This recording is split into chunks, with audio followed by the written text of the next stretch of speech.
Theorem 1.2.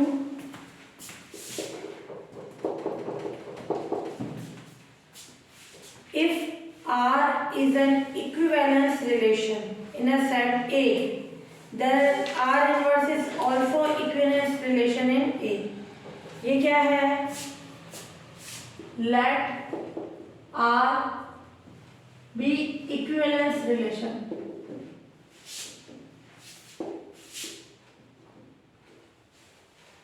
यानी तुल्यता संबंध.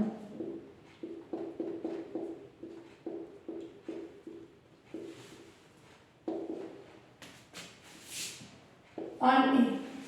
क्लियर? अपने को क्या प्रूफ करना है? To prove R inverse is also equivalence relation in A. On A के लिए बोले इन अ सेट ए, है ना, सेट ए के लिए in set A to prove R inverse is also equivalence relation in A, है ना. तो आर इनवर्स इक्विवेलेंस रिलेशन है, इसका मतलब आर रिफ्लेक्सिव है, सिमेट्रिक है, ट्रांजिटिव. चूंकि आर जो है इज इक्विवेलेंस रिलेशन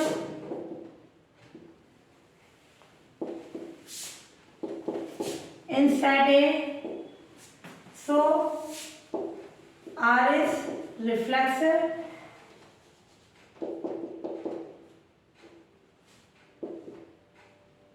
यानी A रिलेटेड A, दूसरा सिमेट्रिक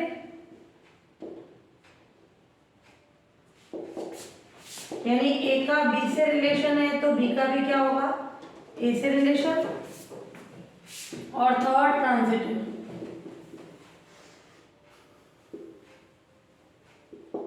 यानी A B से रिलेटेड है एंड B C से है तो A किससे हो जाएगा, C से. क्लियर? ये कंडीशन आ गई. अब R क्या है, रिलेशन है इन सेट A, तो R इनवर्स भी क्या होगा, एक रिलेशन ही होगा. क्योंकि R जो है सेट A में एक रिलेशन है,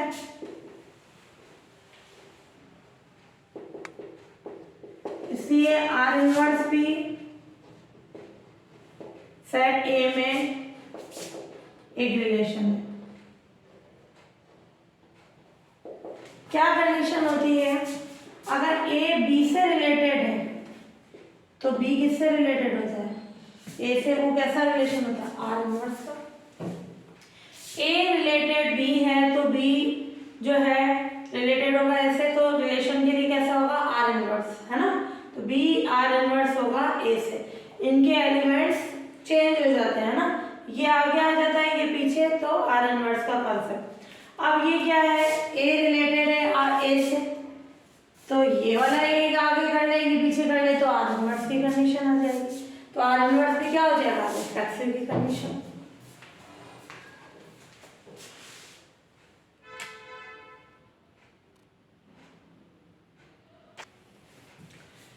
तो ये कंडीशन है, क्योंकि A रिलेटेड है A से, तो इसका मतलब इनको इंटरचेंज करें, A R इनवर्स है, तो R inverse is also reflexive. R inverse is also reflexive यानी इसका तुल्य हो जाएगा. फिर सिमेट्रिक के लिए कैसी कंडीशन है, अपन लेके चले, किसको सिमेट्रिक प्रूफ करना है, ये सिमेट्रिक, ये रिफ्लेक्सिव. किसके लिए करना है, R इनवर्स के लिए.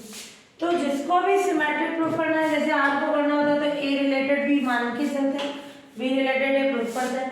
अपन ने लेट कर लिया, let A R inverse B की कंडीशन. अब A R इनवर्स B है तो क्या हो जाएगा, B R के लिए रिलेशन हो जाएगा, इनको चेंज कर दे, R आ जाएगा. B का A से रिलेशन है, R कैसा है, सिमेट्रिक है. क्लियर? तो ये क्या हो जाएगा, A रिलेटेड B, क्योंकि R is symmetric.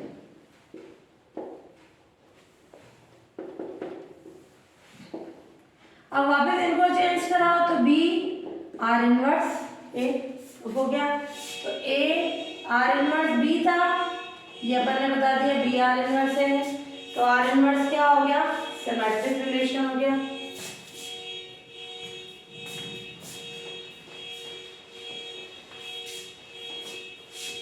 So R inverse is symmetric. फिर ट्रांजिटिव, ट्रांजिटिव में क्या है condition, let A R inverse B है and B R inverse C है। अपन बताएंगे ए आर इनवर्स सी की कंडीशन होगी।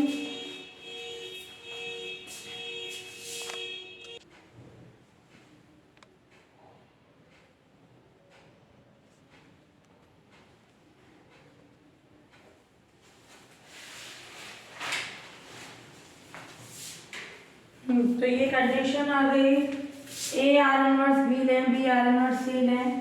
तो पहले रिलेशन वाली कंडीशन बनाए, B related A C related B. अब बी रिलेटेड ए है, आर सिमेट्रिक है, तो ए का बी से, दोनों में बी इस पे लास्ट में करें, इस पे आगे करें। बी रिलेटेड सी, तो दोनों से बी हटा दें अपन, क्लियर। तो क्या कंडीशन हो जाएगी, ए रिलेटेड सी, ए रिलेटेड सी है तो सी आर इनवर्स ए में। अब आर इनवर्स भी कैसा है, सिमेट्रिक है, तो इसको चेंज करा सकते हैं, ए आर इनवर्स सी की कंडीशन। ये अपन ने किया A R inverse B and B R inverse C, तो उससे ए क्या हो जाएगा, आर इनवर्स सी। तो आर इनवर्स क्या हो गया, ट्रांजिटिव। तो हेंस आर इनवर्स कैसा रिलेशन हो गया, इक्विवेलेंस रिलेशन। तो आर इक्विवेलेंस रिलेशन था, उसके कारण आर इनवर्स भी क्या हो गया, इक्विवेलेंस यानी तुल्यता संबंध हो गया। तो क्लोजर ऑफ रिलेशंस क्या होगा, ए कोई नॉन एम्प्टी सेट है और ए से में कोई बाइनरी रिलेशन कौन है, आर, द्विचर संबंध आर है, and relation R equivalence relation नहीं है ना। ये इक्विवेलेंस रिलेशन नहीं, वो किसके कारण नहीं हो सकता है, या तो वो रिफ्लेक्सिव नहीं हो, स्वतुल्य नहीं हो, सिमेट्रिक नहीं हो, या ट्रांजिटिव नहीं हो। तो रिलेशन आर ना तो रिफ्लेक्सिव है, ना ट्रांजिटिव है, या सिमेट्रिक नहीं है, इनमें से तीनों में से कोई कंडीशन नहीं। तो आर को इक्विवेलेंस बनाने के लिए आर में कुछ ऑर्डर पेयर इंक्लूड कर देते हैं, क्लियर, जिनके कारण वो रिफ्लेक्स, ये इक्विवेलेंस नहीं है, रिफ्लेक्सिव नहीं है, सिमेट्रिक नहीं है, ट्रांजिटिव, तो उनके अकॉर्डिंग कुछ ऑर्डर पेयर इंक्लूड करा देते हैं। तो ऑर्डर पेयर इंक्लूड कराने पर वो एक नया रिलेशन बन जाता है, उस नया रिलेशन को R1 बोलते हैं। R1 को क्या बोलते हैं, क्लोजर ऑफ रिलेशन कहते हैं, क्लियर।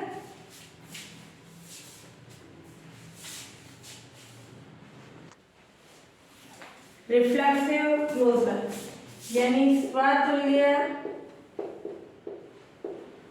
संवरक, हाँ संरक्षक। इफ आर किसी सेट ए में रिलेशन है, ध्यान से समझना, जो रिफ्लेक्सिव नहीं है, क्लियर।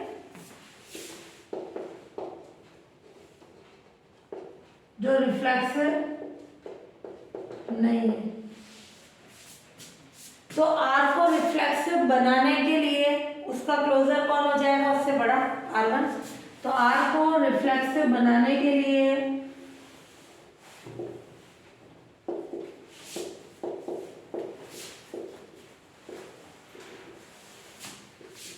आर का क्लोजर R1 लेते हैं, है ना। R1 क्या होगा, ध्यान से देखना, R में यूनियन ले लें आइडेंटिटी का, क्लियर, आइडेंटिटी ऑफ है, आइडेंटिटी रिलेशन, और R का यूनियन ले लें, इन दोनों को मिला दें, तो R का क्लोजर कौन हो जाएगा, R1। ये R1 रिफ्लेक्सिव नहीं है, इसको बनाने के लिए इसके साथ कुछ और ऑर्डर पेयर इंक्लूड कर रहे हैं।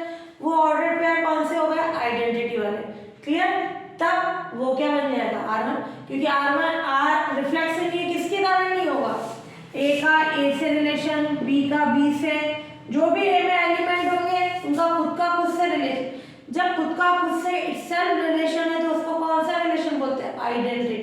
क्लियर?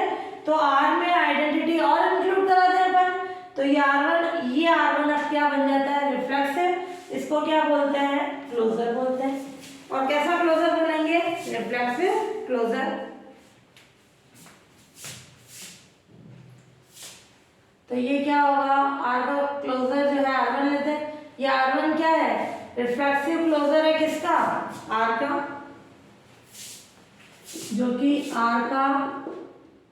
जो कि रिलेशन R का रिफ्लेक्सिव क्लोजर है। समझाया? किसका होगा? जिसके कारण ये रिफ्लेक्सिव नहीं बन रहा है, दूसरा ऐड करा दे वो रिफ्लेक्सिव हो जाएगा। ऐसे ही अपन ने सिमेट्रिक क्लोजर, जो अपन बोल रहे हैं उसके कारण वो रिलेशन सेटिस्फाइड नहीं होगा। तो इफ आर किसी सेट ए में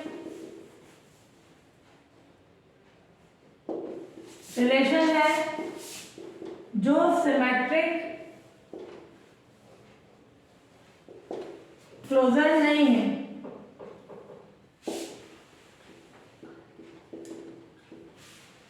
सिमेट्रिक का मतलब ए रिलेटेड है बी से, तो बी क्या होना चाहिए?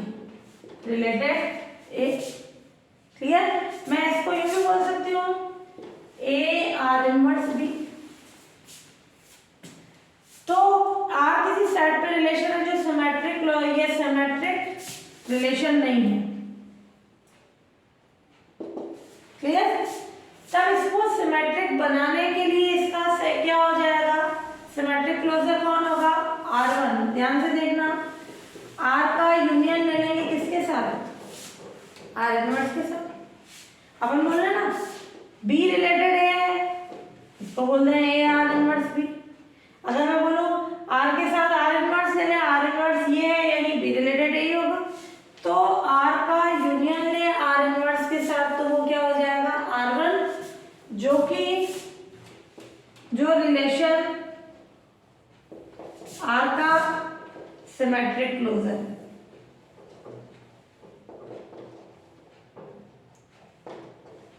ये रिफ्लेक्सिव है तो रिफ्लेक्सिव क्लोजर, ये सिमेट्रिक है तो R और R इनवर्स दोनों का यूनियन ले लें तो वो क्या हो जाएगा? सिमेट्रिक क्लोजर की कंडीशन हो जाएगी।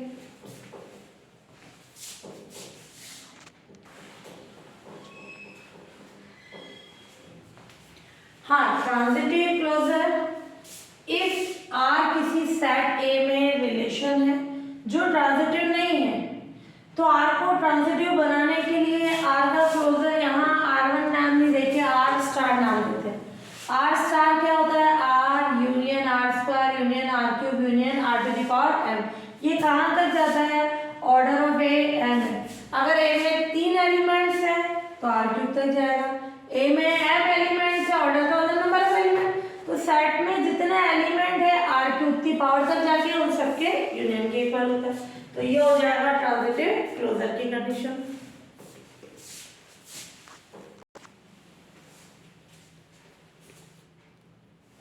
हाँ, ये A दे रखा है, A पर डिफाइंड रिलेशन कौन है? R11 12 23 33 ये दे रखा है।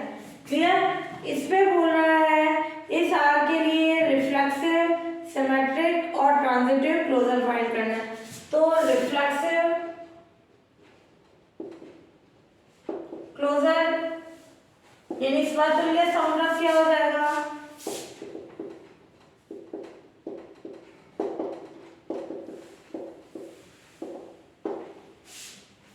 अपन ने पढ़ा R1 क्या होता है? R यूनियन आइडेंटिटी ऑफ है। R का मतलब ये रिलेशन 11 12 23 33, आइडेंटिटी ऑफ है यानी खुद का खुद से, 1 का 1 से, 2 का 2 से, 3 का 3 से। क्लियर? तो इससे क्या कंडीशन बन जाएगी अपने पास? इन दोनों का यूनियन ले तो क्या हो जाएगा? ये ऑलरेडी है 1 1 1 2 2 3 3 3 और कौन सा नहीं है 2 2। क्लियर, ये एक्स्ट्रा आ गया 3 3 8। क्लियर, तो ये R1 क्या कहलाता है, रिफ्लेक्सिव क्लोजर किसका, R का। तो R1 क्या है, R का रिफ्लेक्सिव क्लोजर है। ये फॉर्मूला फिक्स रहेगा RNS। आइए फिर सिमेट्रिक क्लोजर,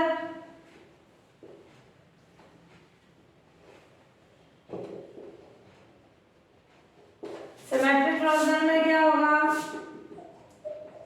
इसका किससे ले लें, R इनवर्स से यूनियन। R यानी ये जो दे रखा है रिलेशन, ये 1 2 2 3 3 3।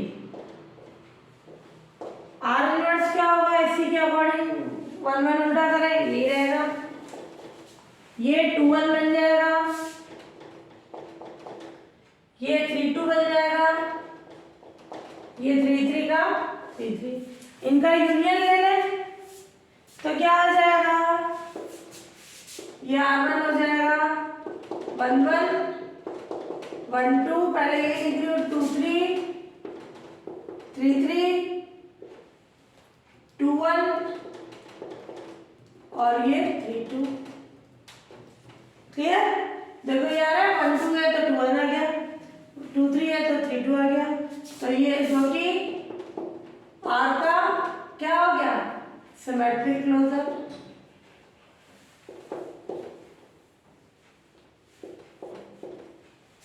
क्लियर, ये सिमेट्रिक क्लोजर की कंडीशन हो जाएगी। ट्रांजिटिव क्लोजर है ना, ट्रांजिटिव क्लोजर ध्यान से देखना क्या होगा,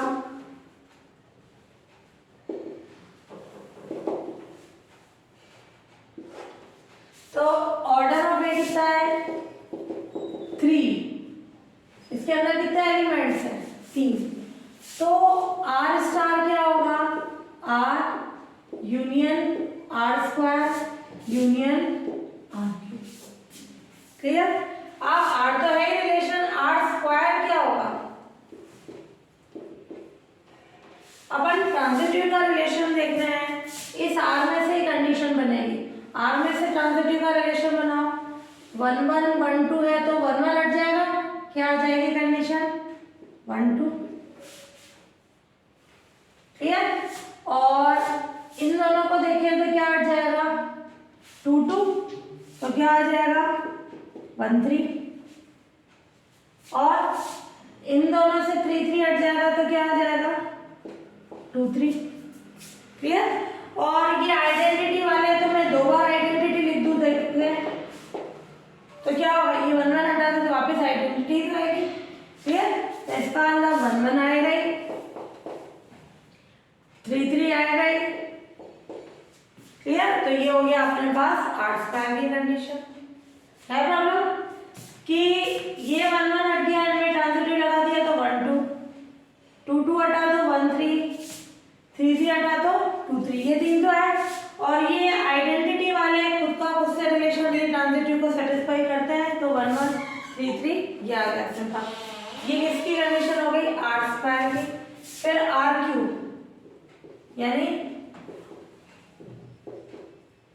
यूं लिखिए, यहाँ R स्क्वायर का O R के साथ, है ना, यानी यहाँ O का मतलब ट्रांजिटिव प्रॉपर्टी। अब इसी में ट्रांजिटिव प्रॉपर्टी लें तो क्या होगा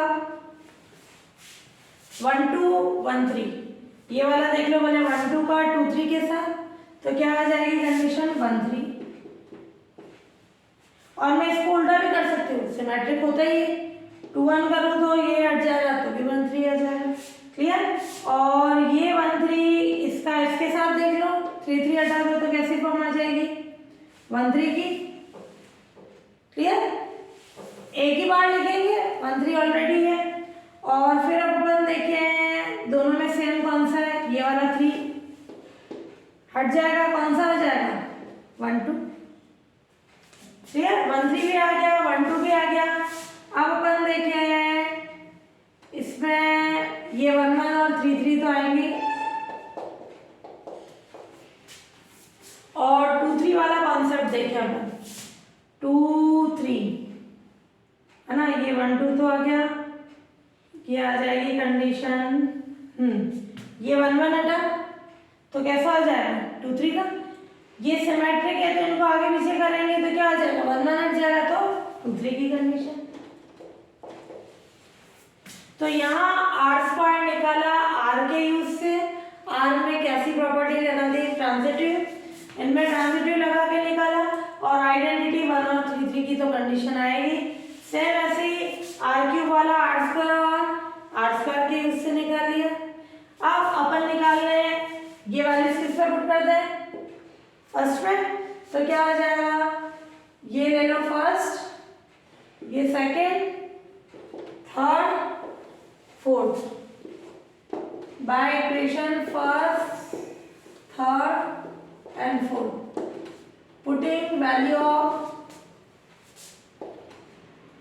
are, R square and R cube किसके अंदर, इन इक्वेशन सेकेंड, क्या आ जाएगी condition, we get R star, तीनों का यूनियन ले ले तो क्या आ जाएगा 1 1 1 2 1 3 2 3 3 3। ये कौन है जो कि आर का कौन हो गया ट्रांजिटिव क्लोजर।